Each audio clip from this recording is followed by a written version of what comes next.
Okay, we've reached part 5 of the agenda, the local plan. There's a brief comment in the there about what the sustainability appraisal says about air quality, which actually isn't a great deal, but it says the impacts are unclear as to how,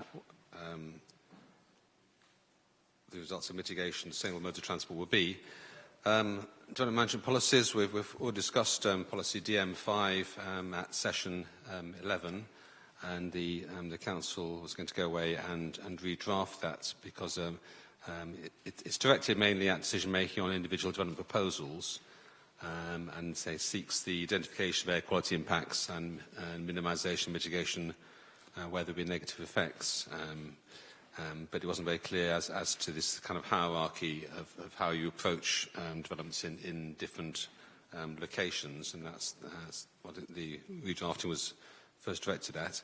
So I asked that question 5.4 if the Council has drafted a revised policy, which they have.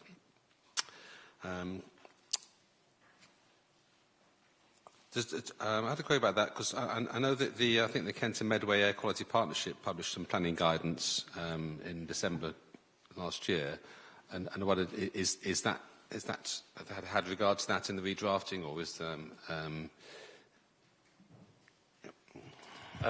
my understanding is the guidance published by the Kent and Medway Air Quality Partnership relates very much to the preparation of air quality impact assessments themselves.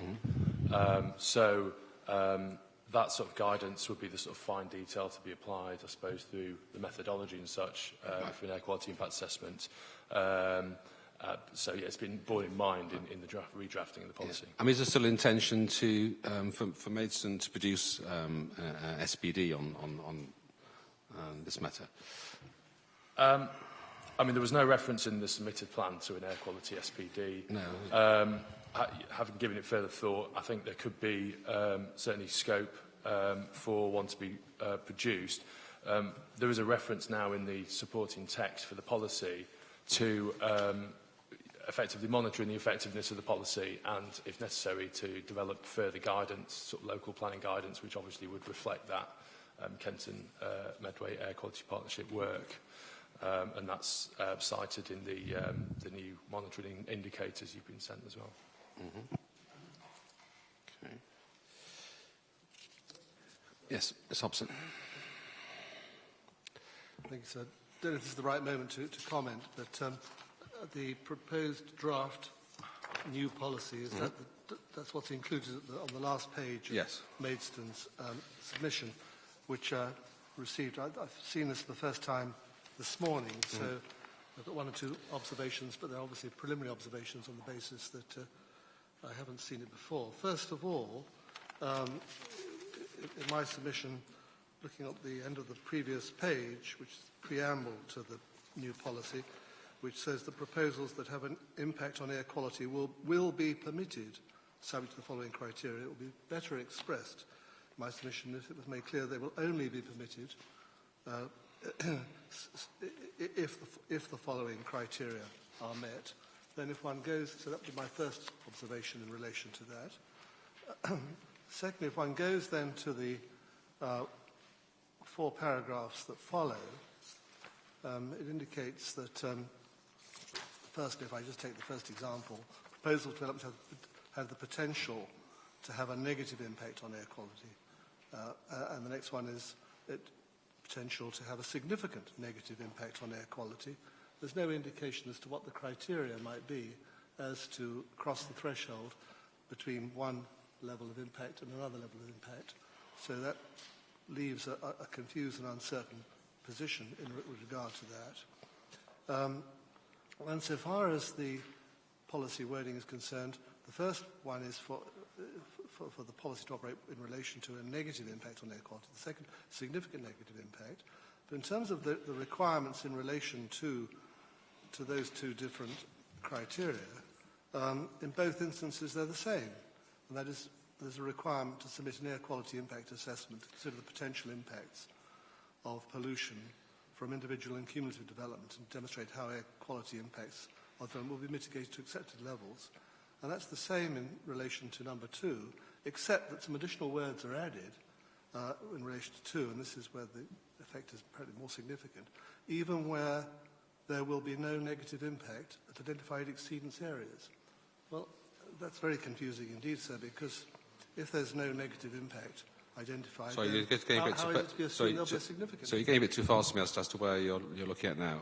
Sorry, sir? You've gone a bit too fast to me. I haven't followed Sorry, where, I'm drawing attention to the fact that the 1 and 2, I've said, first of all, there's no... Yes, no I've got that part, yes. Secondly, in terms of the requirements, they appear to be the same in both cases.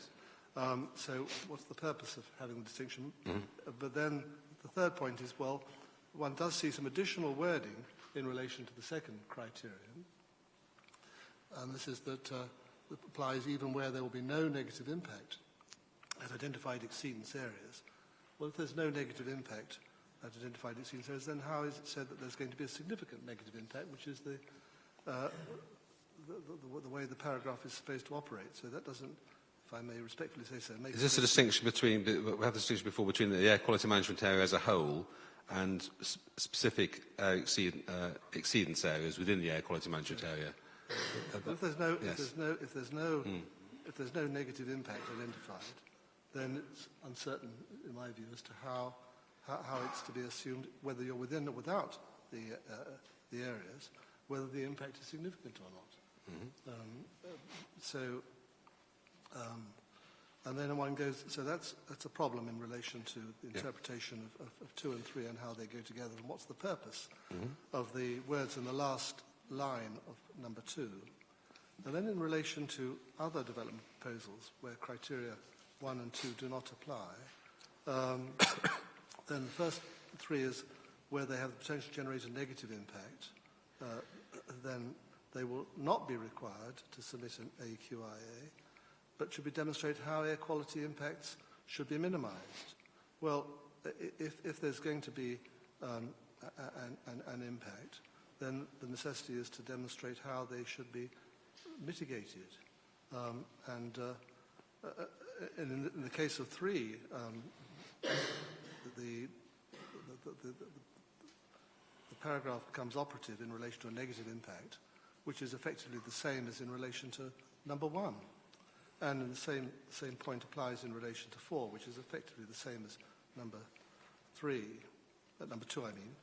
But again, this time there's a reference to mitigation rather than minimization.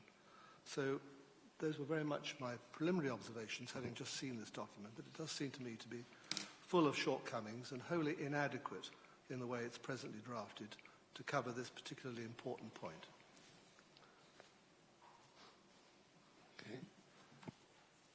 Mr. Hughes.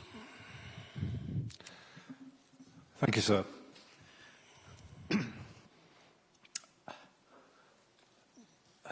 Firstly, you asked the question about the Kent and Medway air quality partnership. Yeah. And I was surprised by the answer from MBC because the Kent and Medway air quality partnership does put forward planning, I think they call them planning requirements. And they are not matters of detail, they are strategic planning criteria relating to air quality. For example, and they have a table, Table 2, which is in our submission, sir, attachment 4 of our submission. If the magnitude of change in air quality is very high, the likely requirements are to require evidence to show that mitigation will cancel out air quality impacts. If impact of development on air quality is still very high, then there is a strong presumption for recommendation for refusal on air quality grounds. And the likely outcome, it says, is recommend refusal.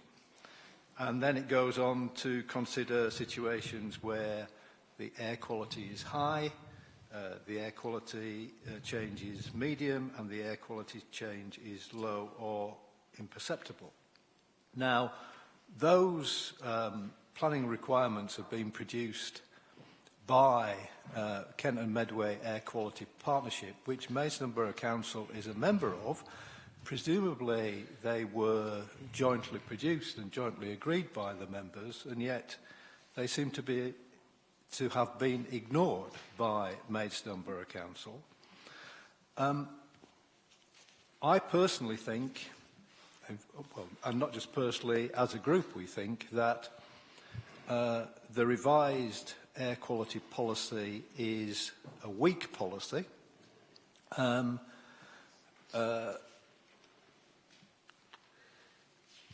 The explanatory memorandum, and also the explanatory memorandum is not as positive as it should be. It talks about identifying measures. It doesn't go on to say anything about implementing those measures. It says that the primary focus is placed on achieving modal shift in walking, cycling and public transport and low emission policies. That I think most people would think that was good if we could do that. But the question is, how do we get there? And we've got two fundamental problems. The first one is that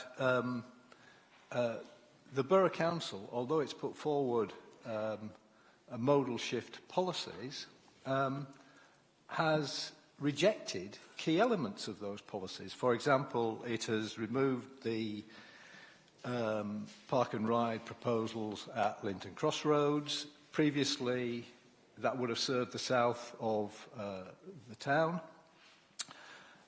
Previously, it had removed the Armstrong Road park and ride site, which it owned and which it sold off, which also served the southern part of the borough.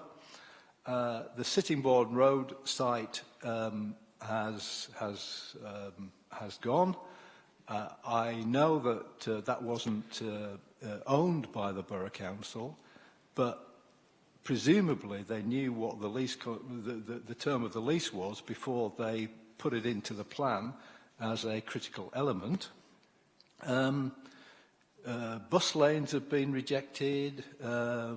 Shared car use lanes have fallen by the wayside. So we have a very strange position where, on the one hand, we have a borough which is putting forward a policy, but on the other hand, it is rejecting critical elements of that policy. And then the other fundamental problem to achieving modal shift is the congestion. Because, just to take, for example, the situation in the southeast of or the southern part of the borough, we have got the allocation of around 5,500 houses in various locations feeding onto the Sutton Road, the A274, and the Luce Road, the A229. And the traffic from those developments, a very significant proportion of the traffic is going onto already congested roads to an already congested junction, creating congestion problems where the traffic is not moving so quickly and therefore increasing the congestion, and also delaying the bus traffic. And yet, a fundamental assumption is in the plan that we talked about at the transport session is a modal shift to using transport, to using public transport, to using the bus. And the kind of modal shift to bus use that is proposed would require a 64% increase in bus use over the next 6 years. Now, it would be really good if we could achieve that, and if Arriva could achieve that. But when you have roads that are blocked by traffic, it is very difficult to do that. And when you don't have bus lanes and when you don't have park and ride sites, it's very difficult to do that.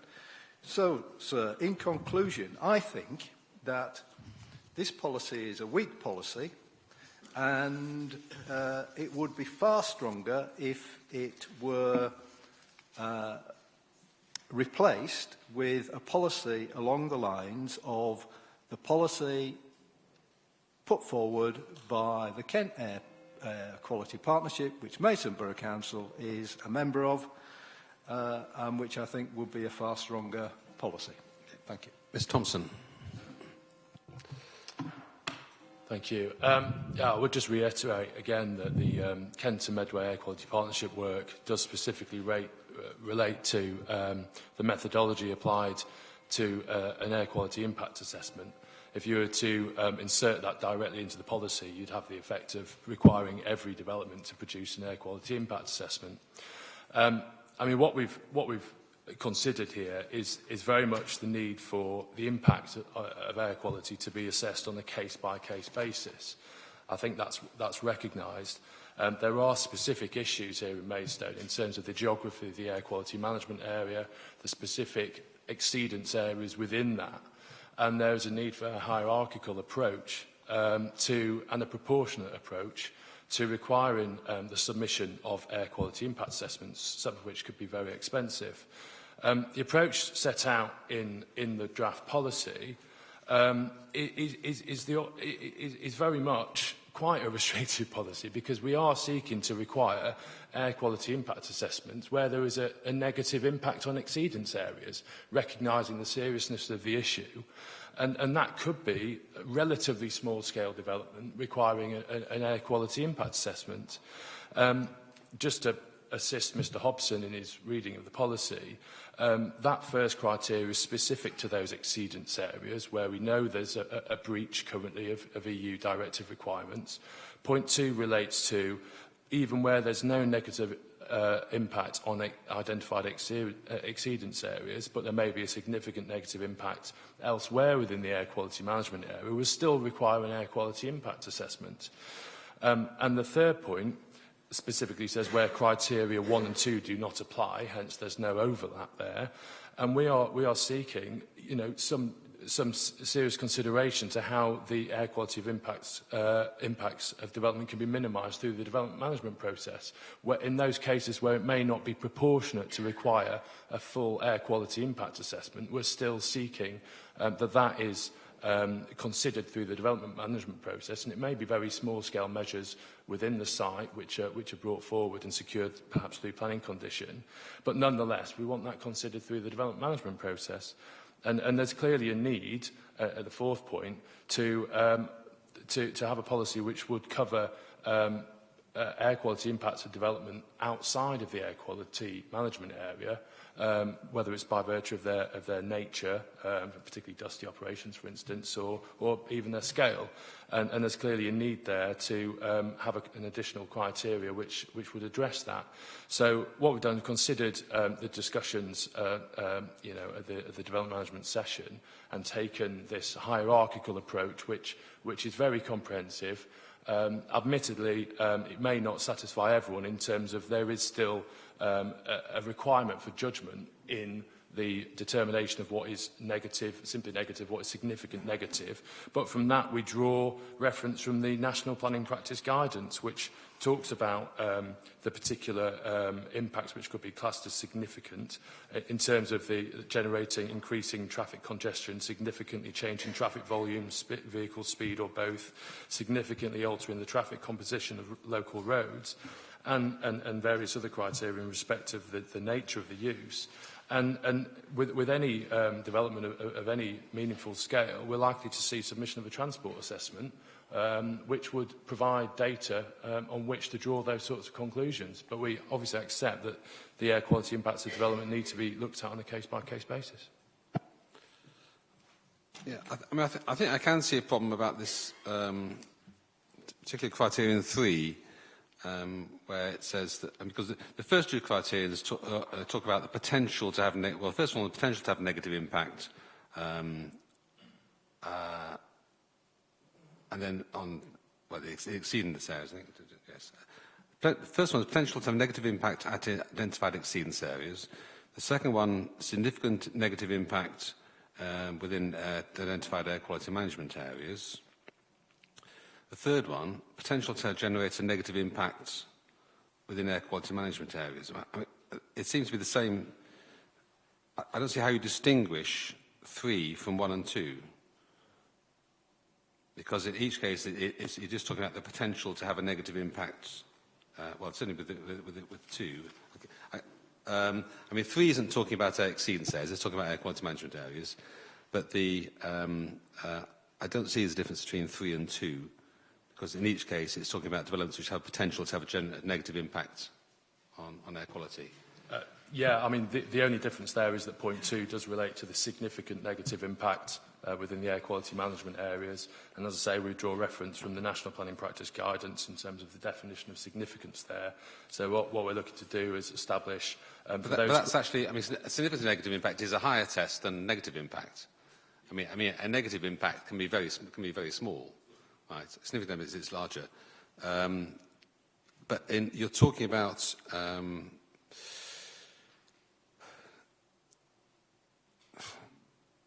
So if you have a significant negative impact, you have to have an air quality impact assessment. If you just have a negative impact, you don't. Right. Unless there's a negative impact on the exceedance area, in which case criteria 1. Okay. I mean, I've only seen these recently as well, so I think I need some more time as well. And it's not easy to actually redraft these things in these sort of sessions. But I think there's still maybe some more work needed to do, because at least it's not clear still as to how this works. Ms. Hobson. Well, so all I was going to say is that I agree with your observations, but above all, although maths may be determined on a case-by-case basis, there has to be certainty for anyone who's considering making an application. At the present time, the way this policy is drafted does not provide that requisite degree of certainty. Okay.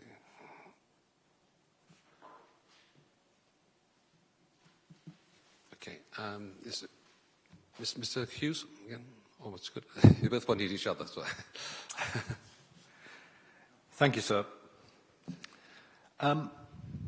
Well, firstly, I'd just like confirmation of something which I'm not sure about in the new policy, which is that it would apply to, for example, developments like in the Sutton Road or at Coxheath or at Staplehurst or at Bolton-on-Chelsea, which are not actually in an air quality management area, but would have an effect on an air quality management area. The second point I'd like to make is that I wasn't suggesting, and I didn't suggest, that the policies here should just simply be replaced by the proposals put forward by the Kent and Medway Air Quality Partnership, because I was careful to say along the lines of, and the reason I think that one of the fundamental reasons I think that those policies are stronger is that they do raise the possibility of refusal of planning permission, which I'm not absolutely sure that this policy does. And the final point I would like to make is that we are in a position, are we not, where we are breaching the European Union directive on air quality, both nationally and also probably in Maidstone. And what that directive requires, and I imagine the new national air quality policy will require, is that not that the effects on air quality exceedance areas are minimised, but that they are reduced. And I do disagree with the statement in, I think it's the explanatory memorandum of this policy, that planning cannot reduce air quality problems. I think planning can. And this is clear if you read the EU Air Quality Directive or the national policy or the South East policy. It is clear from all those that there is an expectation that planning will contribute to the reduction of air quality pollution in exceedance areas. Thank you, sir. Yeah. I think it's right that planning can reduce impacts. The difficulty is saying that simply planning of new development can reduce the impacts. I mean, that's the problem. You can acquire new development to avoid making matters worse, but getting new development to clear up the existing problem is where you have difficulties. But there are other things you can do, such as, wider measures. We've been talking about, low emission zones and parking strategies and all the other things, which aren't necessarily to do with planning new developments or dealing with new plan applications, but it's planning in this wider sense. Mr. Maxwell. I don't know if it's helpful to say that I think the document that the gentleman opposite was referring to is the 2011 document. Kent and Medway Air Quality Partnership have been working on a... Well, there's a 2015 document. They published some guidance, planning guidance. Is it the 2015? Okay. Okay. That was... It's kind of it's set out as a kind of draft guidance to be adopted by member authorities, I think. Okay. That was written as a sort of a template document that each local authority could adapt to its own needs, and I think we'd certainly want to see that adopted in Maidstone in some shape or form, but I don't think it's the right time to be speaking to our planning colleagues yet until we've got this process finished. Well, so this is the process. If it's going to be incorporated into the strategy plan, this is the way you can do it, or at least signpost it.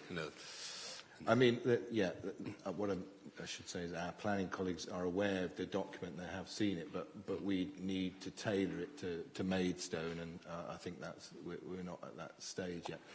Not least because of other things that are going on in the air quality world, like the development of the low emission strategy. Mm-hmm. Okay.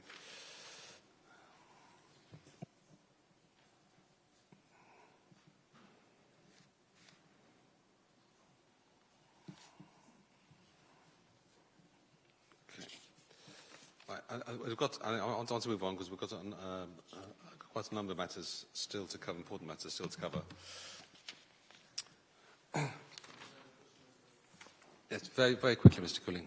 Very quickly, this draft policy, and we've heard people on this side having issues with it. There are a lot of very subjective words in there. You've heard the expression "eye of the beholder," and given the borough's fairly late conversion to this cause as a really substantive subject, there must be a feeling that we have that there will be, and I'll use the expression, backsliding later on. And therefore, I would ask that this needs to be as tough as possible, and for sort of parallel things such as environmental impact assessments, I believe I'm right in saying that an applicant can make a request for confirmation whether an EIA will or will not be required. Yeah. And that gives parish councils and other bodies visibility. Mm-hmm. Could there not be a similar loop put into this so that an applicant has to ask whether an AQIA would be needed, and we'd see what the borough would say? I mean, can I just ask at what point is it determined whether in a particular case whether an impact assessment is needed? Because if you're saying, well, this is going to have a negative impact or there's a different negative impact, I mean, is it left to the applicant to consider, well, this might have, so I better put one in, or is it simply the case that it's left entirely to the council to say, well, we think this is the case in which you need it? Kind of post it. Certainly where there's a need for an EIA, then air quality would be one of the matters addressed. Yes, an EIA would be, yes.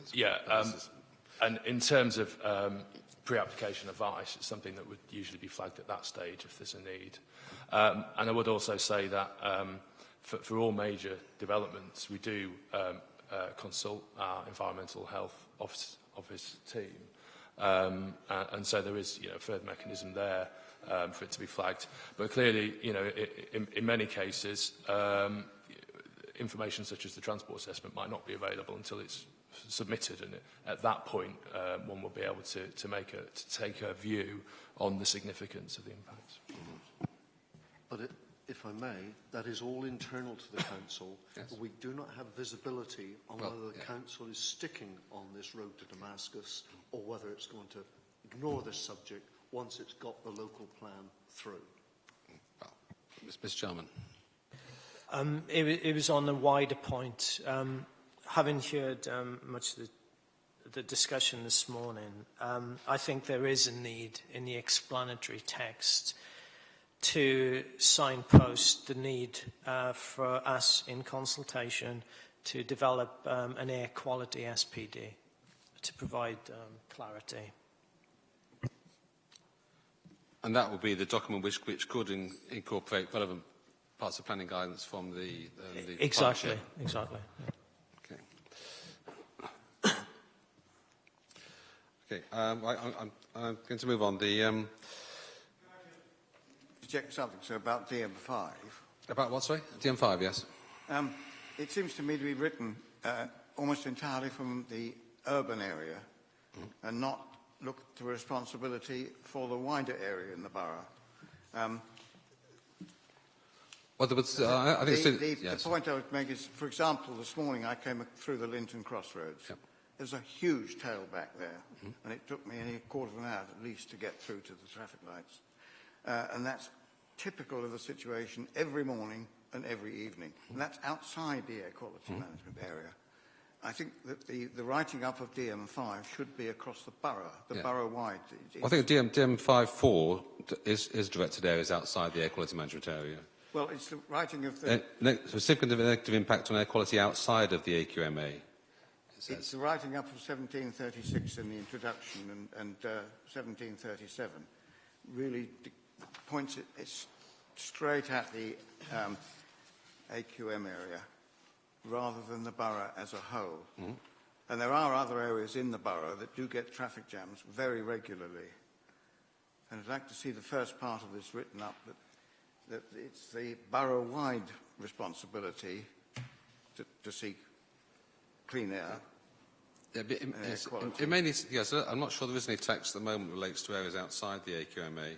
It's the first 3 paragraphs, I think, maybe even the 4th one, of the write-up that need to be revised to look at the whole area.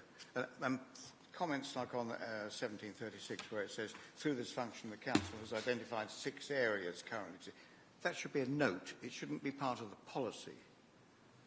Well, yes, I mean, there's a specific reason for that, because you've got the EU directive limits, and these are the areas where the limits are exceeded. That's why those areas are identified, because that's the main objective. But the policy itself covers areas outside the air quality management area. I think the only thing is that I'm not sure there's an explanatory text about that. The explanatory text all seems to be about the AQMA. Well, that was the point I wished to make, so it should be wider than the introductory text. Okay. Mr. Thompson? Yeah, I mean, there is a reference to Maidstone Borough as a whole in the first paragraph, but I would agree that perhaps it could usefully also signpost that 4th criteria and the need to just pick that up as part of the reason justification. Okay. Okay. Well, I think, having listened to what's been said about the policy today, I'm going to. I think the best thing is if I take those points on board, and as an action point, I'll write to the council with some of my comments on the revised wording.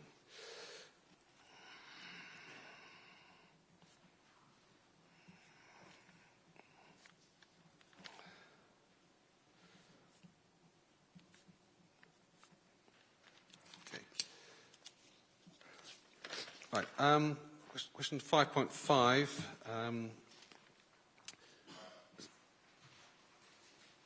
This is a reference back to what planning practice guidance talked about, having baseline levels at which air quality should be assessed, and there isn't such as a level in the sustainability appraisal. The Council, in its response, has agreed that it would be appropriate to include an additional indicator relating to the AQMA monitoring results as part of the annual monitoring report.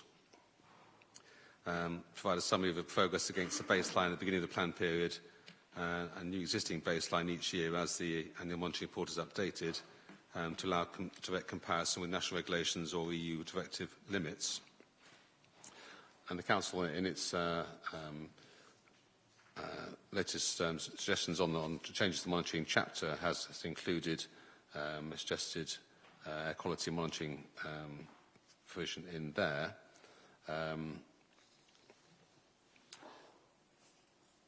That's because the Council has to say that it's proposing quite a fairly comprehensive changes to the monitoring and review chapter,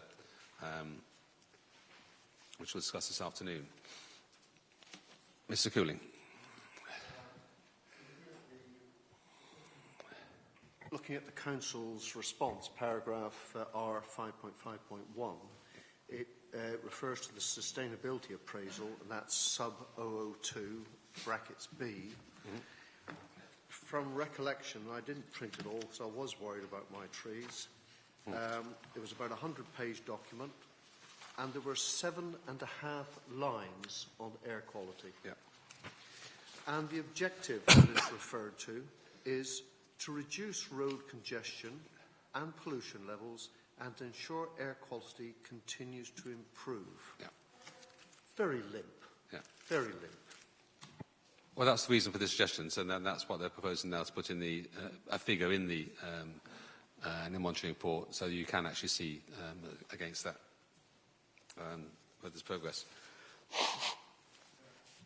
Sir, the other point about the sustainability appraisal that we need to repeat is that in terms of nitrogen dioxide and PM 2.5s and PM 10s, which largely come from vehicular traffic, that the transport assessment in the sustainability appraisal was based upon a 2007 study, which was itself based on a housing growth of 10,080, and we are now talking about a housing growth which is some 90% greater than that. Thank you, sir.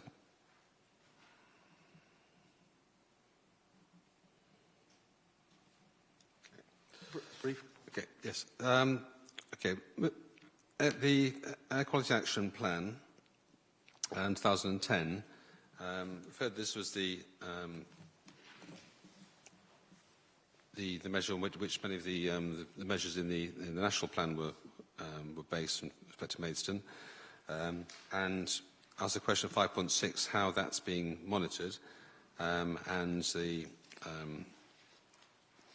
it is, there is annual monitoring of the plan, and an annual report is provided to DEFRA. And so and we referred to one of the copies of that report earlier. So the next question asked is there any evidence of reduction in nitrogen dioxide levels in the air quality management area or the air exceedance locations in the 6 years since the action plan was adopted? And the response.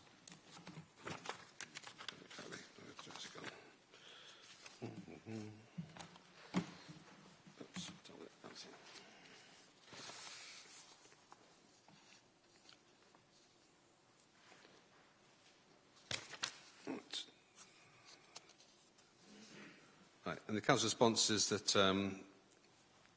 in 2015, the levels were lower than the previous year, but there are natural variations in nitrogen dioxide levels, so it's not possible to conclude it's part of a trend.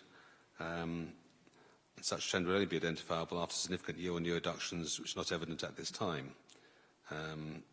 It's fairly clear that levels are not increasing, despite significant development in and around the town centre, and the large increase in the proportion of diesel cars on the roads, which are known to emit higher levels of NO2 than petrol cars. And I mean, what they can show, I think, the latest results is that it's still the case that essentially the levels are exceeded at the relevant exceedance areas, and there isn't a lot of change since the original figures. I mean, the annual variations, but obviously still above that. And obviously with the highest levels in, I think, Upper Stone Street, and then Wheatsheaf is also one of the worst areas after that. Ms. Cooling? Sorry to go slightly back to question 5.6, how is it being monitored? Because the 2010 action plan had 40 measures noted in it. Most of them were just process and meetings. And by the time we get to the 2014 plan, there's no cross-reference, there's no view taken on progress since 2010. It's a totally different format. So if we are going to have monitoring, we need some sort of continuity of analysis and presentation. And in terms of any baselines, there cannot be any baselines, surely, other than the EU directive levels. And it will be monitoring, hopefully, approaching and getting below those levels. And in terms of, is this question 5 point nothing? So, yes. So, yes. There is no evidence of reduction. And in fact, we have pointed in our coordinating team report the number of sites that are exceeding the required level or extremely close to it, if anything, has gone up. It is not true, and our report, pages 17 to 19, go into that. Thank you. Okay. Mr. Maxwell. The 2015 data, unfortunately, was very late in being prepared by our consultants. I've only seen it in the last, perhaps, fortnight, and it's not published anywhere yet. But it does show. I found it somewhere on your website, I think. Because I asked if it had been added to the library, but I'd already found it. And it can only be from your website, I think. I think there may be a confusion between the 2015 data and the 2015 report, because we always write reports in a year that refers to the previous year. And the convention is that they're titled by the year that they're written in rather than the year that the data refers to, which I find rather confusing anyway. But so just to be clear, this is the updating and screening assessment 2015. Yeah, that means it's published in December 2015. Yeah, it's written in 2015, right. But it refers to 2014 data. Right. There's a certain process of data ratification that has to be gone through before the data's published. We have a consultant that does that for us. Right. This year, it's taken a long time, and I think it's mainly because of DEFRA have changed the reporting process this time, and I think the consultants have been taken a little bit by surprise, and they've been a bit overwhelmed with what they've had to do. So I've just seen literally a table of 2015 data. It's not part of a report. It's not published anywhere, but it is significantly lower than the 2014 data. But as I've said somewhere else, you do see natural variations. Some years it's up, some years it's down. Last year was definitely down. I think that of all the tubes, there were perhaps only 3 tubes that exceeded last year. But I would not like to say that's part of a trend. But I think it's very, very clear that air quality is not getting worse. I don't think anyone could say that. Okay. Ms. Cooling. In terms of monitoring these tubes, I mean, to remind ourselves, there are 2 permanent stations, if I remember rightly, and one of them is to monitor, I don't know, non-urban area, and that's pretty low. The other one is a hot spot, and that is stubbornly high. I haven't seen the latest stats for obvious reasons. But in terms of monitoring, one of the concerns we have is that the numbering scheme or the naming scheme for these tubes seems to indicate that 50 have either been moved to other sites with a different name, if you follow me, or else have somehow disappeared. And we read two things into that. Firstly, that we're not getting consistent monitoring across the borough. There should be no site that should be removed without a very visible set of criteria on why they should be removed, and the monitoring report should note that. And secondly, it perhaps indicates that the borough has kept the funding of this very important scientific science-based exercise restricted, so that tubes have had to be scavenged, if they can be scavenged, to be used elsewhere. But I think two of the tubes that were removed, and this is from memory, but again, if I'm challenged, I will find the evidence. One of them, which was removed, had consistently and significantly been above the required level. On the other one, had fluctuated over the years, as a scientific colleague commented, but in most years it had been above. So if we cannot have faith in the monitoring regime, its consistency, its trends over time, then what's the point of monitoring? Mr. Maxwell? I do note what my friend over there says, because there is a bit of an issue with, we've got something like 103 site names, but only perhaps 50 or 60 tubes. It is confusing, but we don't stop monitoring in any location unless there's a very good reason. And one of the commonest reasons, and it was the case with one of the tubes that you referred to, so I think M25, people keep stealing them. That's a very, very common occurrence. And every time we send an officer out to collect the tube in to send it off to the lab, it's not there. And there comes a time when we have to say it's really not worth carrying on with that site. Now, in that particular site, which was Moat Road, we moved it to an equivalent site. It was only about 2 lamp posts up. So the data's reasonably comparable. Sometimes we move them because we find better sites, and usually there's a trend towards trying to measure close to properties rather than, as we started off, measuring by roadsides and on lampposts by roadsides. That only gives you so much information if nobody's living there. We'd much rather measure on somebody's downpipe if we could, because that shows what they're experiencing at the facade of the property. So there are good reasons why we do change things about, and I don't think really money is one of them. I think we measure where we feel it's appropriate to measure. So it sounds, sorry John, it sounds to me then as if we're worrying more about people inside their homes where they got bricks and mortar and windows to protect them, rather than any of these cycling, walking, modal shifted people. The thing that we mostly measure in the district is the annual average of NO2, and that is intended for residential properties, because that's what they thought originally was a safe level in a residential property. There's another target, which is the hourly mean. That's aimed at people that are sort of walking and maybe shopping. That's a higher level, 200 micrograms. There's only one area in the district which may be exceeding the hourly mean, but we don't know definitely whether it is or whether it isn't, and it's a little bit more complicated to measure it. Okay, I want to move on very quickly, Mr. Hughes. Thank you, sir.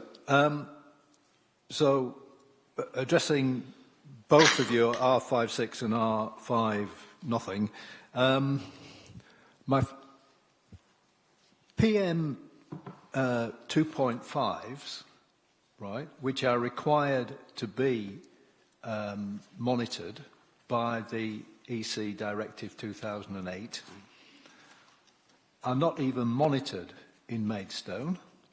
And according to an expert, Dr. Ian Mudway from King's College London, the tiny PM2.5 particulates are believed to be especially harmful to health. That was reported in the Evening Standard on the 8th of December. So they're not even monitored by Maidstone. In terms of the evidence of a reduction, when you actually look at the figures,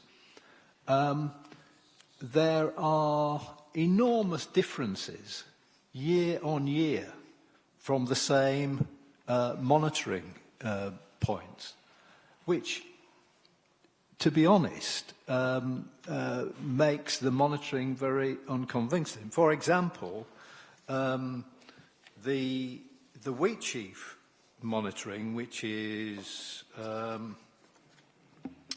the Wheatsheaf Public House is Maidstone 53.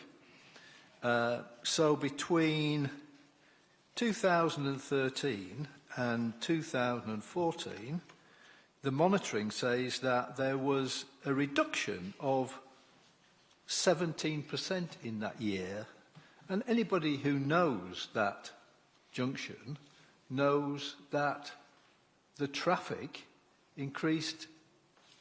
You know, there's a steady increase, and there was an increase that year.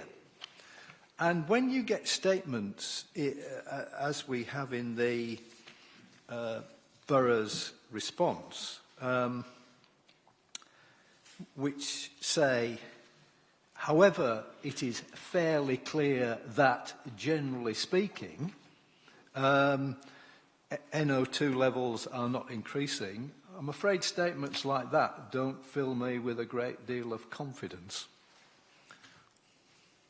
Mr. Maxwell, can you do with the 2 points about the particulate monitoring and the annual variations?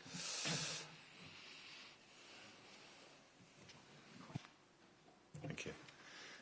Yes, PM2.5, we've never been required to measure PM2.5. PM10 we've been required to measure, and we have measured since many years anyway. PM2.5 has particular difficulties associated with the measurement of it, which is, I think, one reason why we haven't been required to measure it. It's also not so localised as PM10. You tend to get sort of large regions with a particular concentration, and you can't really exert much influence over them locally. We have been asked this year, since April, I think, to consider PM2.5 and consider what measures we can introduce which will help to reduce it. And I think that will be done in the development of the new action plan. But we're not actually asked to measure it. As regards Can I ask this question? Are PM2.5 particulates those associated more with petrol engines and diesel engines? Is that the... No, both types of engine produce both types of particle. I think there's a prevalence for 2.5s to come out of the exhaust, whereas a lot of PM10 comes from brake wear and tyre wear. With regard to NO2, although it originates from traffic, the levels aren't just about traffic levels. It's very dependent on weather. If you look at the results on a monthly basis throughout the year, you'll find that in hotter months, levels are lower. In colder months, they're higher. So you get a seasonal variation and then a variation due to what sort of weather we've had. If it's been a particular windy year, the pollution disperses. If it's a particularly warm year, it tends to go on to react to produce other things. So, do dry these come from gas central heating as well? Do they? Because gas central heating produce these. Yeah, any form of combustion produces NO2 because the nitrogen and the oxygen are fixed from the air rather than coming from the fuel. So it's a product over the temperature of the combustion. Mr. Jarman.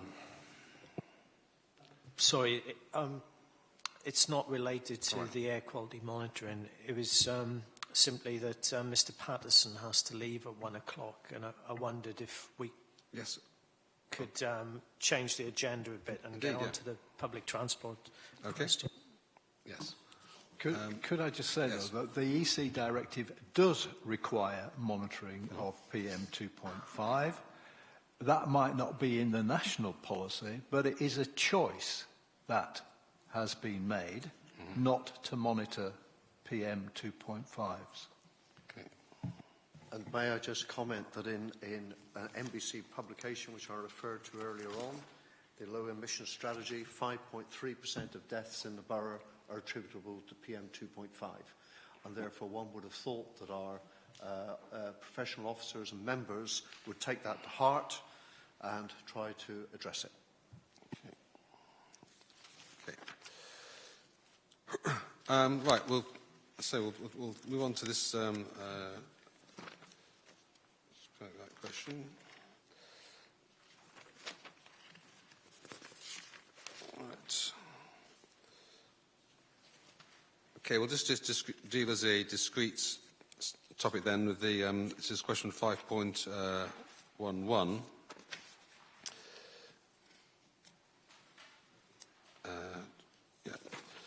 Okay, so this is,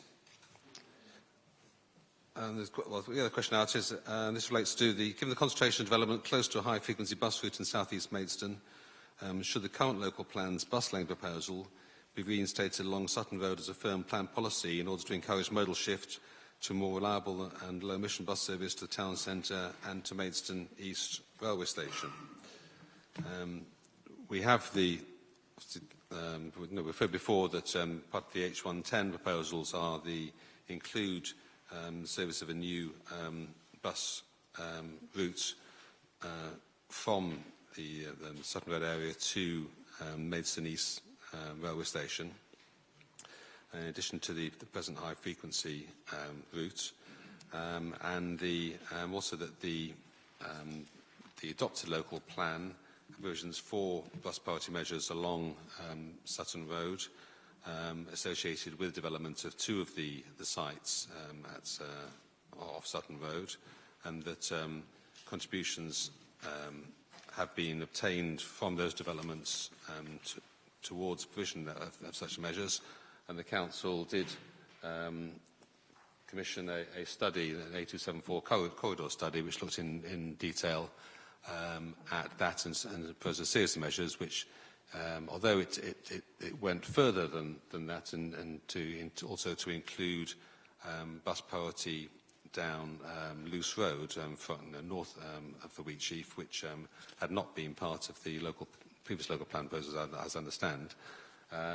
It says that the measures can be implemented independently, essentially, so that this is just looking at that particular scheme, and actually there's this kind of drawn scheme in there which shows how it might be implemented along Sutton Road. So the Council's response, they refer to those previous Section 106 obligation payments, and also to the further 1.4 million to come from the sites H17, H110 towards the delivery of bus prioritisation measures on Sutton Road. And the total monies secured for measures are reflected in the cost estimates in the A274 corridor study. And the Council says that their study shows that bus priority measures can be achieved on that road without any significant adverse impact on motorists. The County Council's response says it does not support the inclusion of policy. It is at odds with the views of the Joint Transportation Board, who rejected the concept of a bus lane on Sutton Road, and the Highway Authority will neither promote nor permit such a scheme on the road. It's emphasised that the Borough Council deleted the lane from the draft integrated transport strategy at a meeting in December 2015. It's therefore clear, they say, that neither authority wishes to pursue such a scheme. It's highly unlikely that any marginal operational gains would lead to a level of modal shift sufficient to justify the disadvantages experienced by other road users. Go on to say that it's essential that a range of strategic transport mitigation options, including forms of bus priority, are considered as part of the local plan review by 2022. Until the outcomes of that review are unknown, development in the South East Medicine is premature in view of the severe impacts of congestion. The coordinating team have said what they've said before. They think the modal shift is unrealistic, and they don't think that people will use the buses.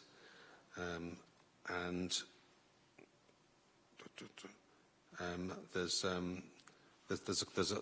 some comments, because I think I perhaps misinterpreted what I've talked about, because I mentioned Maidstone East Railway Station.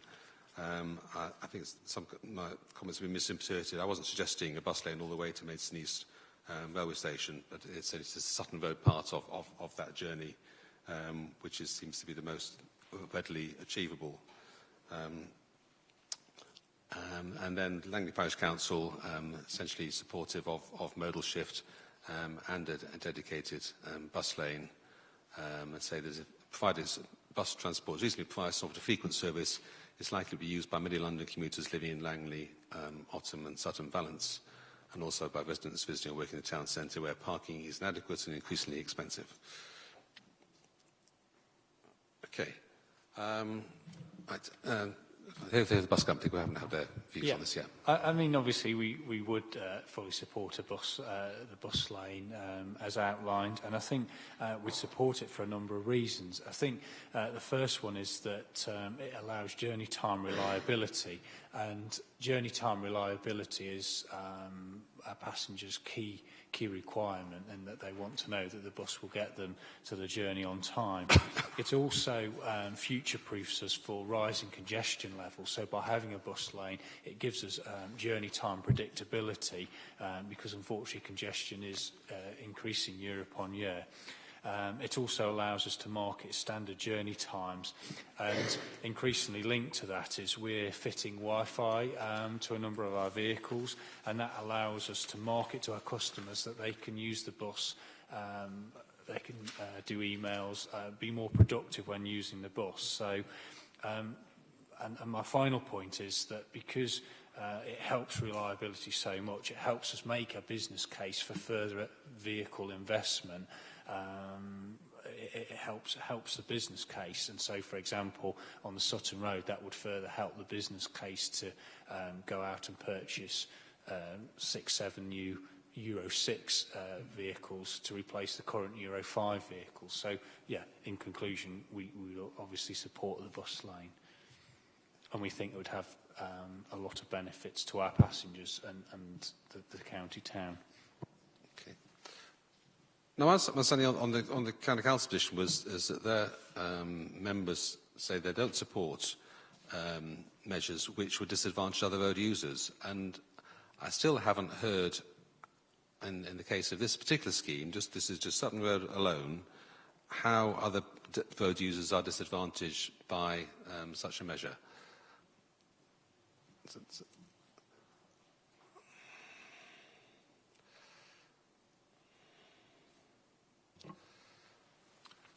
Well, there's the other road users would be penalised through the provision of that form of priority. Simply because the bus is being... the Borough Council's proposition was that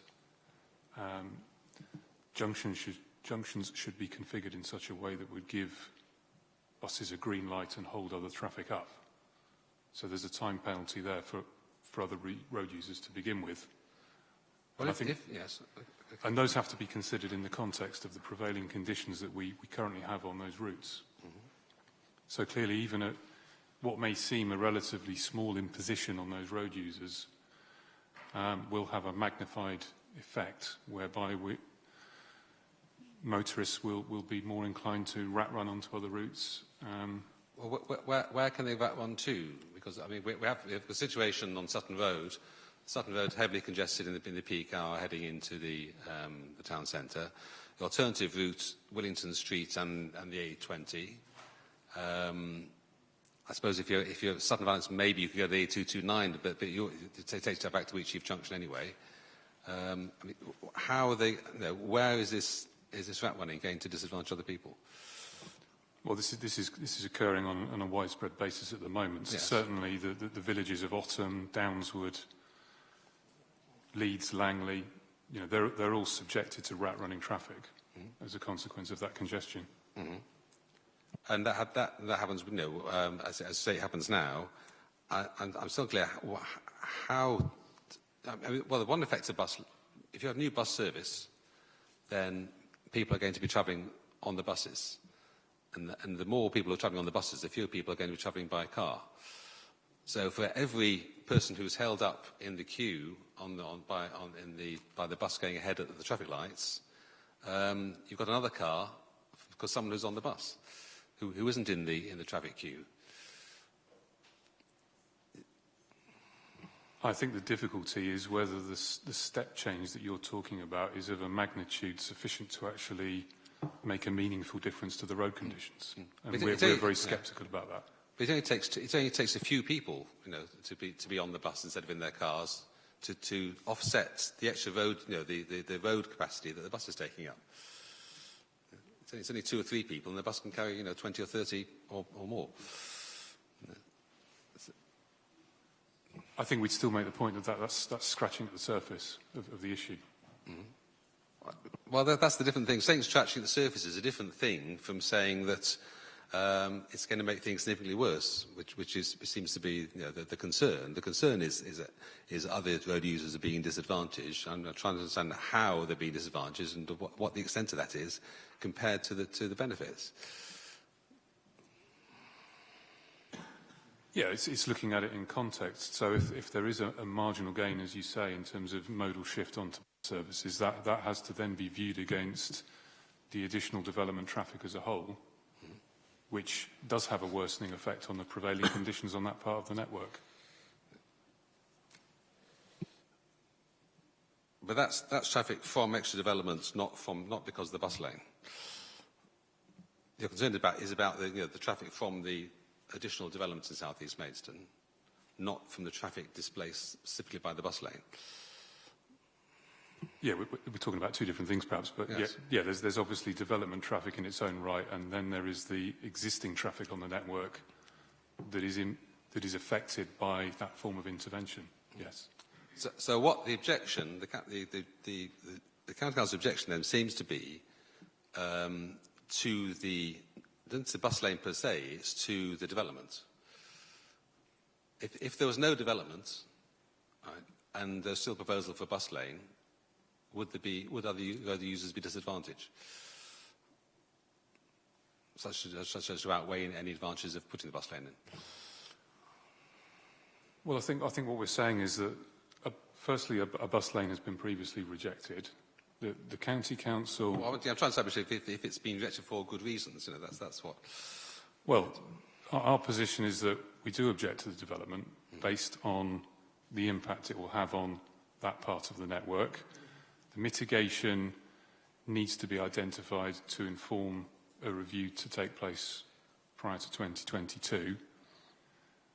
The case that we've made is that forms of provision to assist public transport should form part of that review. It's right and proper that they do. But the outcomes of that are not yet known, and development in the meantime is premature based on impact. But isn't that just kicking it into the long grass and saying, well, we don't do anything for 5 years? And then in 5 years' time, if you look back on, I've got this stack of reports going back 10 years or more about this issue, about where they're going to be park and ride sites, where they're going to be bus lanes. You go back to almost 20 years to the last local plan, which was looking at the same issue, and you're going to keep coming back to the same options, and it's just another 5 years, the things won't really have changed on the ground. You'll still have the Sutton Road will still meet Luce Road at the Wheatsheaf Junction, and all the same problems will be there.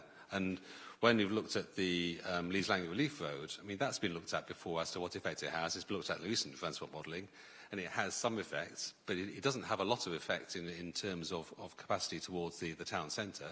It might provide relief for the kind of the north-south roads and for Wellington Street and the roads through Leeds and Langley and the roads through Ottham, and people might transfer from those to that road, and that might have some environmental benefits. It'll also allow people to get from villages further out to get to the M20 quicker, and some of them may switch to travelling by car as a result. But it doesn't address the problem of how you get more people in and out of the town centre. I think the point you're getting at there is that there is a need for a strategic approach, and simply put, a bus lane in isolation is not the answer. There needs to be a properly coordinated approach to mitigation in that part of the town.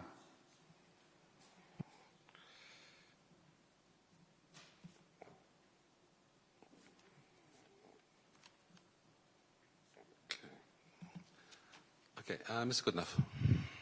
I just wanted to briefly summarise the Mott MacDonald study, TRA 28. I mean, it's looked in some detail at the Sutton Road corridor, and I would say that the scheme, we must remember there is already a bus lane on the approach to the Wheatsheaf, and what we're doing is extending that to lock in, to future-proof the journey time benefits for buses, to account for future growth, whether that be from development in the borough or background traffic growth generated from outside of the borough. And the consequential effect of the proposal on other road users will be minimal. The proposals do not affect junction capacity. All they do is enable buses to overtake the queue. The only delay to general traffic is at the time when the buses at the pre-signals overtake the queue, trigger a red for the general traffic. Maybe the negative effect may be 2 cars every signal cycle. And I'm confident that with all the other improvements to the bus product, which this proposal would strengthen the business case for, that disbenefit would be outweighed by the modal shift achieved by these proposals, by achieving journey time reliability. I'm sure Mr. Patterson could say more. I think I'd also like to add that in other parts of Maidstone, particularly in the A20 and the Larkfield area, we've already got some really good examples of bus priority where we've worked in cooperation with both Kent County Council and Maidstone Borough Council. But I'd also kind of like to say that a lot of our passengers that we're carrying commuters, we carry a lot of school children, and our buses are full up in the morning, and I don't understand what the issue is of allowing specifically school children to get in front of the queue of traffic so they can get to school and start their studies punctually and on time, because a lot of the schools in Maidstone are located within the central area. So these are ultimately going to be our future residents of Maidstone. So I don't see an issue with that myself, but then obviously I'm from the bus company. So. I mean, we've heard before that people from villages outside Maidstone are already saying that their children are having to leave home early. They've had to retime the buses earlier to get to children to school on time. And now that's before any development. That is correct. Seemingly every year we're having to add generally 3 to 4 minutes for the journey time, just to ensure that the school children can get to school on time. We've got absurd situations where from Grafty Green, which is to the south of Maidstone, we're kind of timetabling the bus to be an hour and 20 minutes, which is quite a strain on, I would argue, young school children when they have, and that unfortunately is only getting worse because we're having to, unfortunately, we can't hop over the traffic, as it were. So, Ms. Jarman. Yes, as you alluded to, is a major problem, particularly for school children, if they've got to catch a bus earlier and the chances of missing school.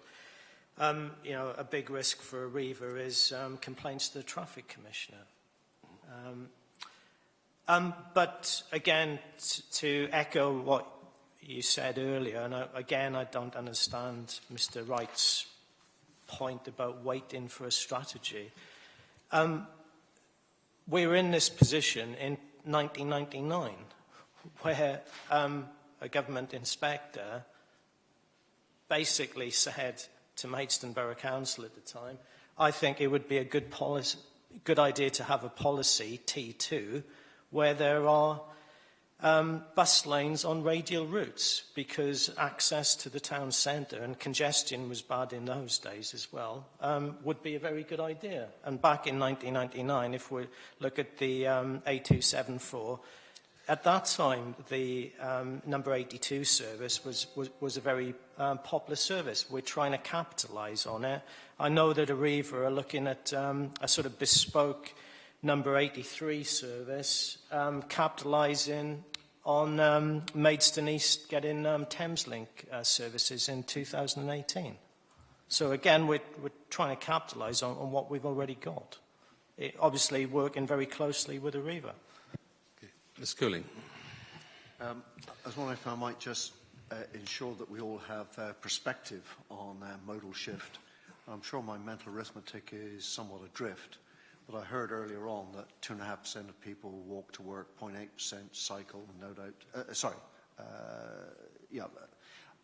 If we assume that 5% of people who go to work do not rely on their cars, in Maidstone, there are about 65,000 houses. We've heard there's roughly 1.3 workers per house. Let's call that 100,000, so it's round numbers. So this 5% of people who don't depend on cars is about 5,000 people. And even if modal shift doubles that during the plan period, another 5,000 people on the buses, etc., we're confronted with 18,560 houses over the period, which would be roughly 25,000 workers. So of those 25,000, 5,000 will be absorbed by Arriva doing marvellous buses, triple deck, goodness knows what. There'll be another 20,000 people getting to work by non-modal shift. So I think we do need strategic planning. We've got here because of the sheer size of the objectively assessed housing need, which you've heard, you're sick and tired hearing from the coordinating team, that could have been reduced legitimately ages ago. And if Maidstone Borough Council were being consistent in their aspirations for the quality of life in this borough, they would have taken every opportunity to reduce validly the objectively assessed housing need, which would assist getting to air quality standards, would assist congestion, that is just not joined up. It's good enough. Modal shift is one element of the integrated transport strategy that we, the Borough Council, have adopted, and it's a balanced package of transport measures. We have a series of schemes, junction improvement schemes to increase capacity, a walking and cycling strategy with infrastructure to encourage people to walk and cycle, create linkages from the planned development to the existing infrastructure. We are increasing, we're increasing capacity as well as encouraging modal shift, and not just to buses, but to, there'll be people using trains as well. We've got a half-hourly service to Cambridge starting at Thameslink from Maidstone East in 2018. We're talking about a bus every 20 minutes from South East Maidstone to link into that service. We have a joined-up strategy. I just think it's a pity that we haven't had the level of engagement and support that we've sought over the past years.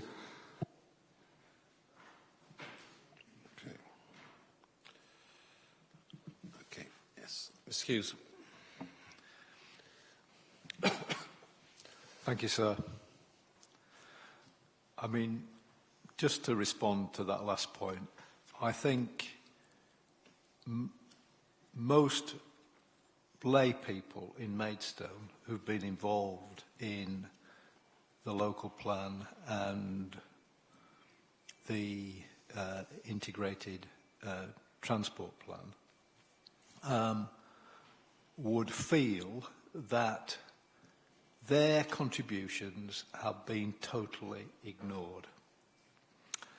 But to go on to the point that I wanted to make, I think it's right, it's been absolutely clear for years that Maidstone has required a strategic approach to its transport problem.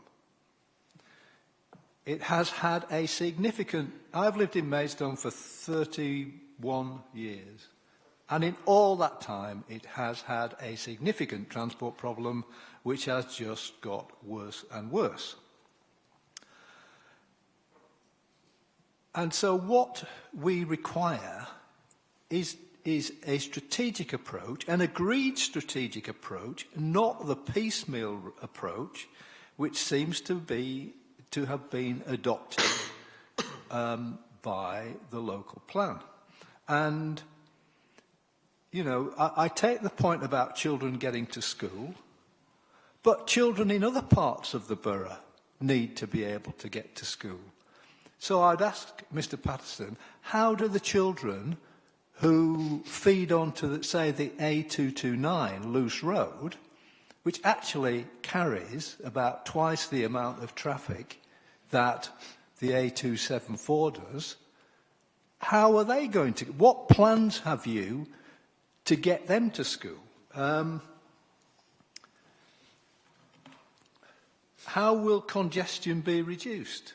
How will the air quality be improved and the bus frequency increased? I'll say again, one of the assumptions, one of the modal shift assumptions in this plan is that in the next 6 years, bus ridership will increase by about 64%. Well, to be honest, when I look at the roads and the congestion, I just do not see that happening. Thank you, sir. Yeah, I mean, Mr. We heard before from Mr. Lullams, their study did not assume that modal shift. I mean, he's done a study which, for the H110 site, which he says, I think may confirm that it said before that he didn't assume that level of modal shift in that study, and there's disagreement on the traffic figures on that. I mean, I know that other figures have assumed. I think the 64% comes from the increase was it 6% to 10% or something was, or I can't remember how it in bus usage mode was it? Yes, sir. I take my figures from Appendix E of the AMI report, which I think is TRA 36, which seems to me to be the agreed basis on which we are all operating.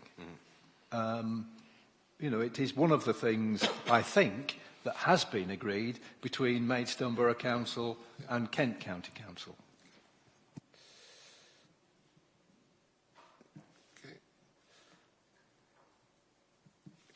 And if that is the on the agreed basis between the Kent and the borough, which assumes a modal shift, then that's to achieve that there need to be measures to do so. There need to be some measures we're actually going to say reasons why people would move from use. Well, it isn't just moving from cars. It's also people moving into new developments, how they first choose to make their trips and where they choose to live.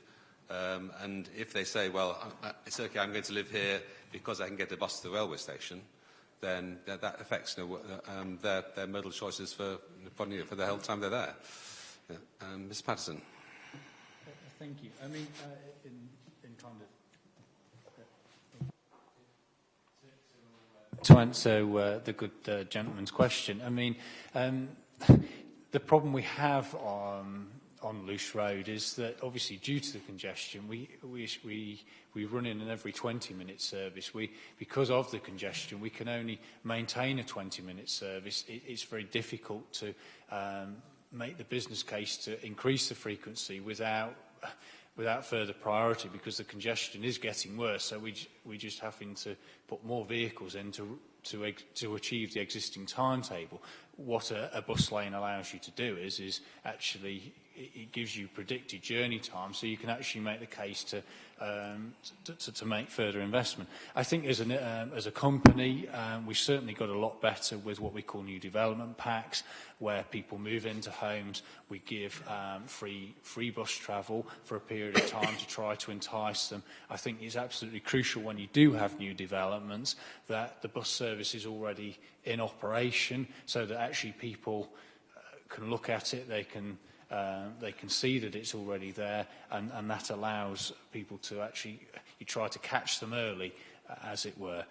Yeah, and we've got examples of that. But yeah, as well on the A20 corridor, we've worked very well with developers, particularly at Holborough, and increasing service in the evening time, to try to get modal shift, and the package of improvements on the A20, backed up with investment with hybrid vehicles, has allowed us to try to get more people using the buses. But it is hard trying to get people to use buses, but we're up for the challenge, and we want it to happen. Mr. Lulham. Yeah, just briefly say, yeah, I mean, the work we did in relation to H110, but also encompassing the sites around it and other commitments, a very cumulative piece of work to try and provide that strategic approach to transport mitigation that KCC have asked for. Didn't assume mode shift, because we wanted to produce a very robust study and to show that highway mitigation could be achieved assuming that worst case scenario. But that's not to say we don't support bus priority. Actually, my client does support bus priority very strongly, and they've delivered very similar schemes in similar locations in Chelmsford, for example, where bus priority to the city centre, to high-frequency links to London, where many commuters obviously want to go, have been delivered. So it's an approach that we support. We support what Mr Paston said about welcome packs and travel planning measures within new developments, and we intend to deliver that with Maidstone Borough Council. But I go back to the example of Canterbury, an example where the 4,000 units that are going to committee tonight, the S106 commitments there in terms of highway mitigation are very, very limited within the city centre, because Canterbury and KCC have taken the approach that you can't continue to widen roads, widen junctions in a historic city centre. You have to incentivise public transport, and that's why bus lanes, segregated busways are being promoted by both authorities in that case as the most practical and sustainable solution for the growth that is needed for that city. And I fail to see why a similar approach can't be adopted here, because the Mott MacDonald study shows how it can begin to be delivered, and we would support contributing to that strategy. Okay, I'm going to move on because we are running over time, and there's one particular question that relates to the same matter in the same parties, which is 5.13. This concerns Park and Ride,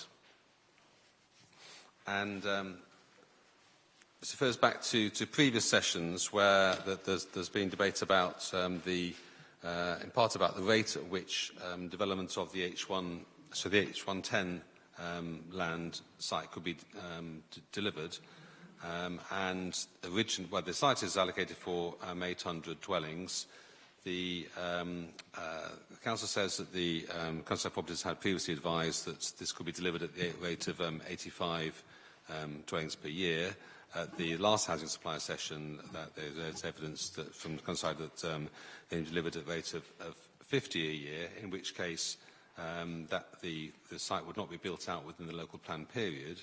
And with that in mind, also because the existing local plan had suggested Sutton Road as a site for Park and Ride, and also because it has been considered in subsequent parking strategy studies, particularly in the event that Linton Crossroads site was not developed, whether this would be it would be a suitable location to include Park and Ride as part of the H110 development, but with fewer dwellings.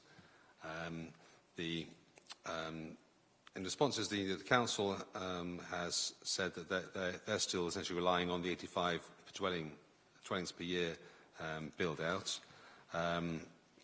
They have some concerns about obviously the progress on the current planning application negotiations on the planning obligation, which are ongoing. And they said that in previous testing, Linton Crossroads was the strongest site and the best place to intercept traffic. The sites at Sutton Road have more limited demand outside its immediate vicinity. And there's a concern that it would attract traffic along Brishing Lane, which they say is a single-track lane unsuited to serve as an access road. I thought, isn't that? I understand is that Brishing Lane is actually it's not a single-track road. It's a narrow two-lane road. Brishing Road is a single-track road, but that wouldn't be the one that people were using to get to this site.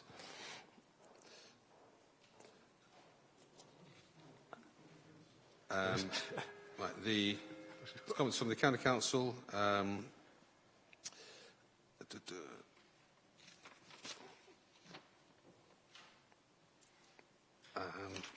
They again refer to they say there hasn't been assessment has been undertaken to identify the impacts of this scenario.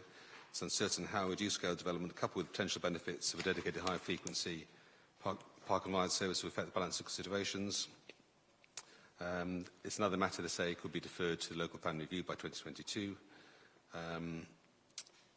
The coordinating team says it's an interesting proposition, provided it doesn't add to urban spread. It might persuade drivers from further afield to use it and avoid town centre parking charges, but only if charges are sufficiently modest, operation arrangements user-friendly.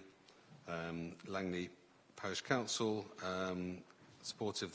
Maidstone needs several more park and ride sites, possibly smaller.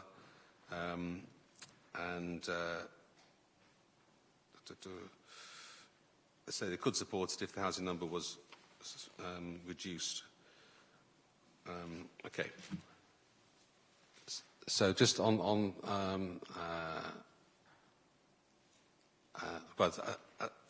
I said, so that essentially the Borough Council doesn't support this measure.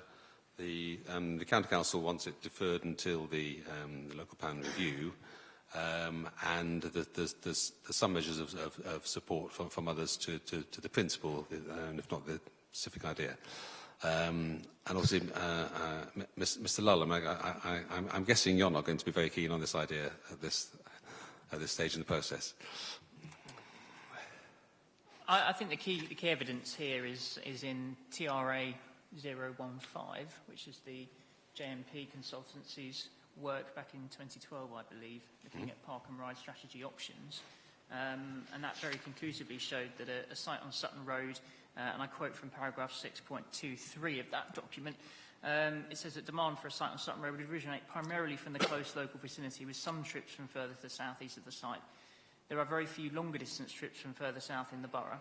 And in contrast with Linton Corner, which is predicted to, this is quoting from 6.22, predicted to attract a substantial number of trips originating from the eastern side of the borough of Tunbridge Wells along the A229 corridor and from East Sussex, as well as from Yalding, Marden and residential areas on the urban fringe to the south and southwest of Maidstone. And you could include Staplehurst, Cranbrook and even Hawkhurst in that as well. So the catchment area for a site directly to the south of the town on the 229 corridor is substantially more extensive and stronger in terms of park and ride viability than one on the A229 corridor. I think the point that the Borough Council makes is valid, that were you to provide a site on Sutton Road, you would drag a lot of those trips potentially, subject to the demand management measures in terms of parking, parking supply and cost in the town centre that you need to make park and ride successful. If that was to be implemented, you would drag a lot of those trips onto unsuitable rural routes to the southeast of the borough, potentially exacerbating some of the rat running issues that I know of concern to local stakeholders. So whilst we certainly support bus priority and bus service enhancement to serve the sites in southeast Maidstone, and we are playing a very strong part in delivering them, in terms of a strategic park and ride solution, I think the evidence is clear that that should be focused on the A229 corridor in the first instance. Okay. There's another thing I'm looking at, which I was looking at the parking strategy and the surveys and so on that were done at that time, and it is fairly striking that the experience seemed to be that the Willington Street site in particular, doesn't perform very strongly in terms of the kind of the long stay parking market. It seems to be quite popular as a kind of shoppers car park to come to town, and that seems to relate much more to perhaps the pricing strategy than anything else. As I understand it, if you want to get a bus from the edge of Maidstone into the town centre and back in the day, that's £5. If you drive to the Willington Street Park and Ride during, for a shopping trip in the morning, it's only £1.60. So it's a pretty huge price difference for price benefits. And we're looking at where people came from to use the Willington Street car park, I think about a third of them came from Willington Street. So it seems that they're only actually driving up the road or perhaps walking up the road to catch the cheaper bus rather than the service bus. And the concern about might be that if you did the Sutton Road, you might have the same effect. So people might just simply divert from the 83 bus service to the Park and Ride bus just because it's cheaper. Whereas I contrast with the Sittingbourne Road site, which did seem much more successful in actually getting people who otherwise would have driven in to park all day in the town centre for work reasons, and it seemed more than half of them were using, people using that site did use it for that. Yeah,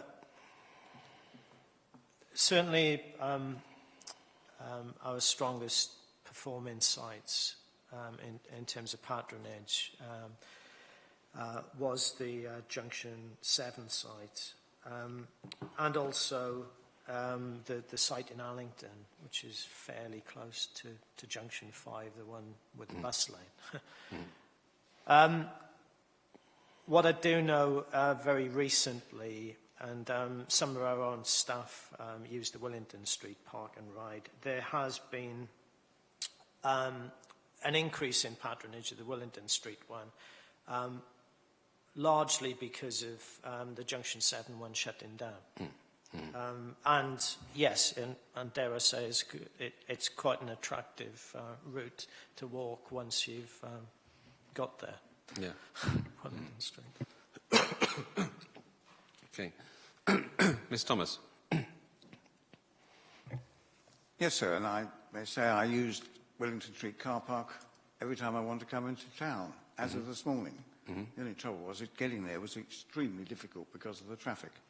I really wanted to ask a question, sir, slightly off the subject, but I thought you might be wrapping up now, so that's why I want to ask you.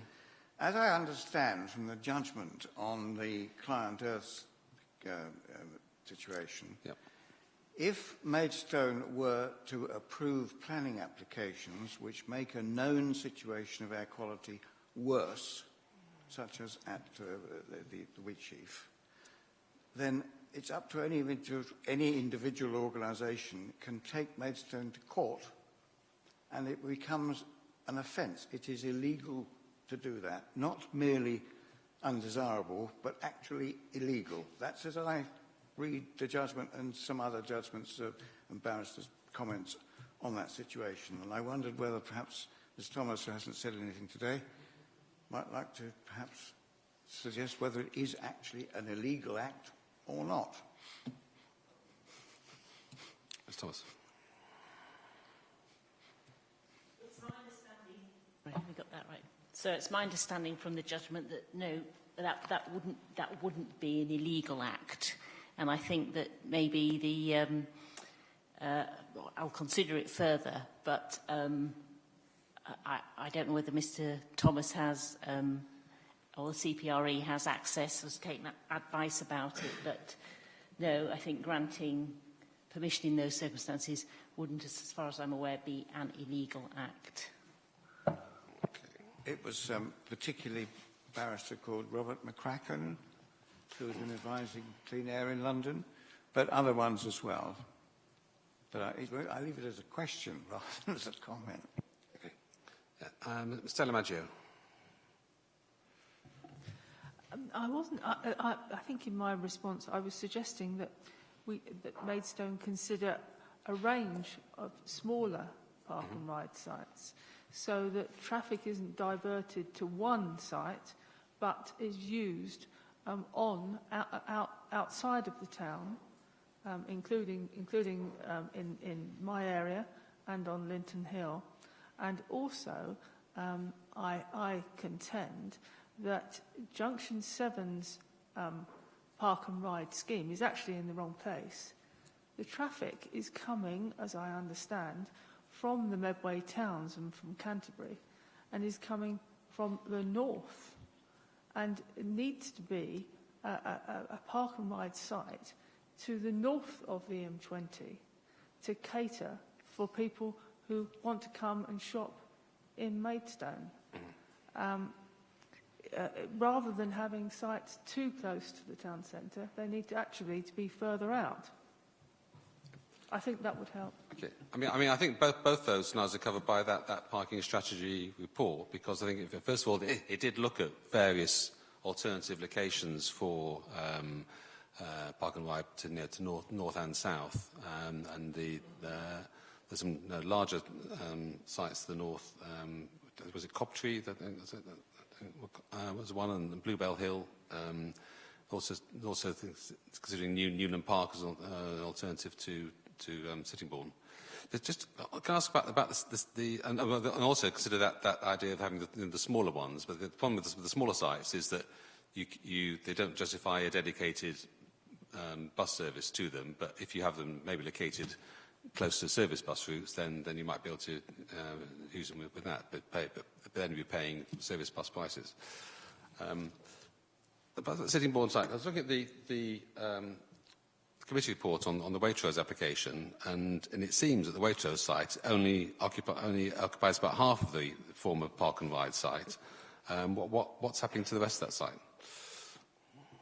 I'd have to check. We have granted a hotel permission, which covers some of the residual, as it were. But I'd have to check the hectarage. But there still would be theoretical potential, I think, for what I call a double-decker park and ride. Because the previous scheme was to actually deck that car park, wasn't it? When it was an extension. Yeah, we've. I think it was mentioned earlier today. We've had 2 valuation exercises undertaken in the last few years, with a view to compulsory purchase land, and we've looked at what I call the twin deck option on sort of both sides of Junction 7, on the Eclipse Business Park site and the site immediately to the west of it, plus where the retail and the medical facilities are going. Mm-hmm. And they were rejected on cost grounds, or what are consequences? That's a moot point. Certainly on the most recent valuation exercise, there was opposition in terms of the valuation on that we shouldn't have taken a sort of car park in value, that we should have taken more the market value into account, if that's making sense. But as you said earlier, many of these highway proposals in Maidstone have had very long histories, and the council looked for a very long time at a site directly north of the Notcuts shopping centre. When Land Securities, obviously were Land Securities for the retail proposal, we had many pre-application discussions, and Land Securities stroke the landowner did mention the option, obviously in return for a retail permission, of a park and ride site there. Mm-hmm. I mean, okay, we're not going to identify sites here and now, but it's clear to me that if we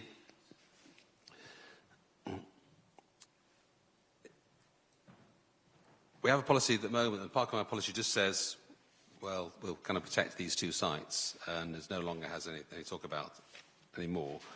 But if the policy was to essentially continue to investigate options for park and ride, and also to allow that park and ride sites could in principle be acceptable outside settlement boundaries, I mean, would that be helpful? I think, would that be? Because you still have to consider the character of impact and all the other things that affect them, whether the super sites, whether you can get good bus services to them, all that, everything else. Yes, I think it would be. Obviously, councillors, obviously my job is to advise councillors. I don't see the harm in a policy about exploring other alternative sites, as you mentioned, Mr. Mellor, in general terms. Clearly the point about Junction 7, the Eclipse Business Park site, was the allocation was made in the year 2000, and Eclipse Business Park followed some years later. So, rightly or wrongly, the council got into that leasehold arrangement, and that obviously was a major handicap with that site.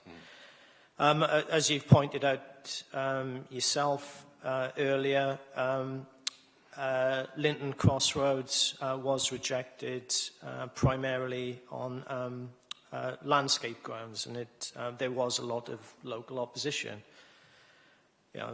Very well aware that anything significant does create opposition.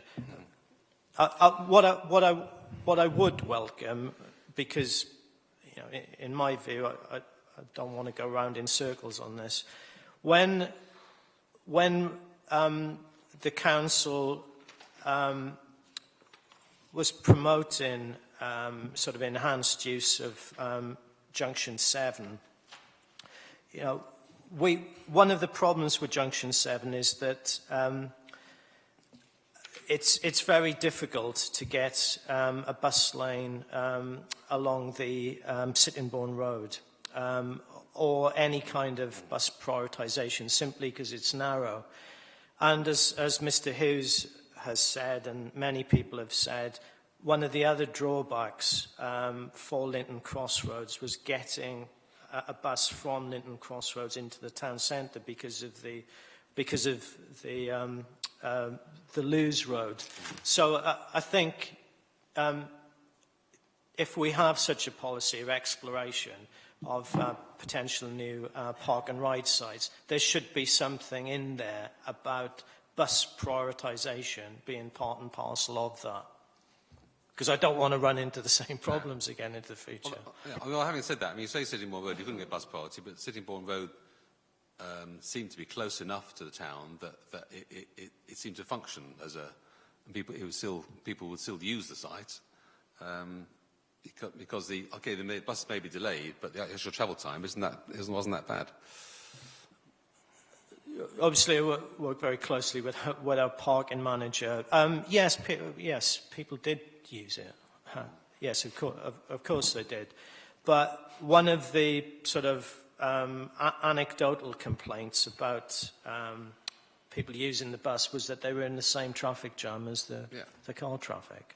What we were looking at, potentially with the land securities application for retail, is a bus route using Newcut Road, because you've got the space there for bus prioritisation.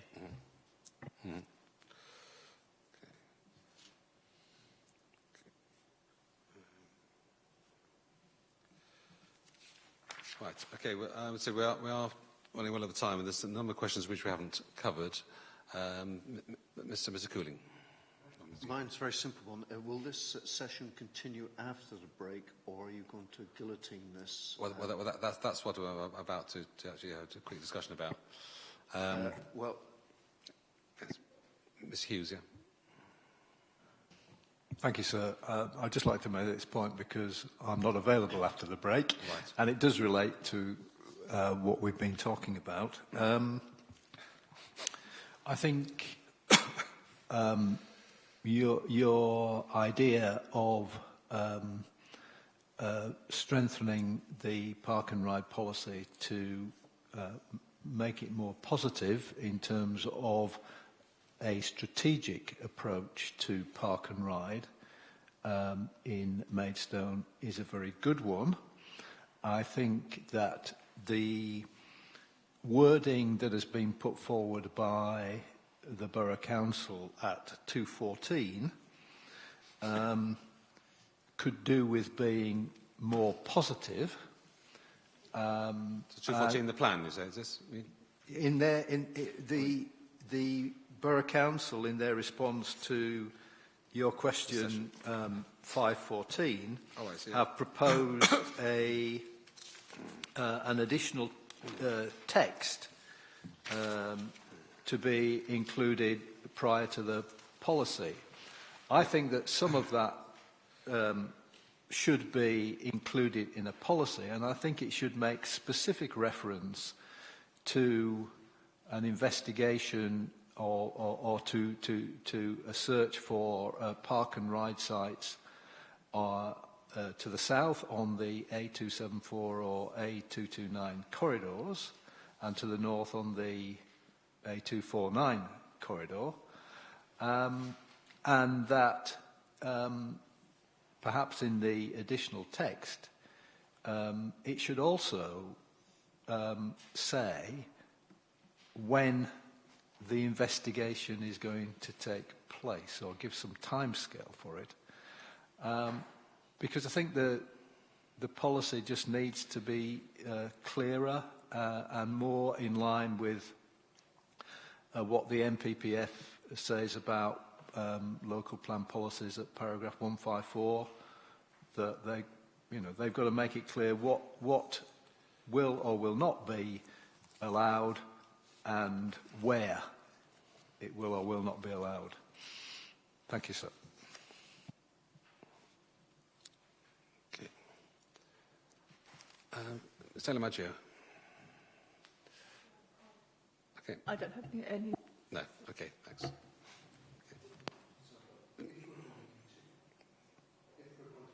Mr. Telemaggio, could you turn your microphone off? Sorry. If we're going to continue afterwards, then I'll shut up. Okay. Well, what I'm going to suggest is that we do take, I'd say, a break now until 2:15, and then we will resume discussion for those who can come back. They're just on the other questions which we haven't covered so far, but I want to do that fairly briefly, and then move on to first the question of the policy on local plan review, and then I'll deal with the other monitoring chapter measures after that. If you're able to say return, please do so, and so we'll resume at 2:15.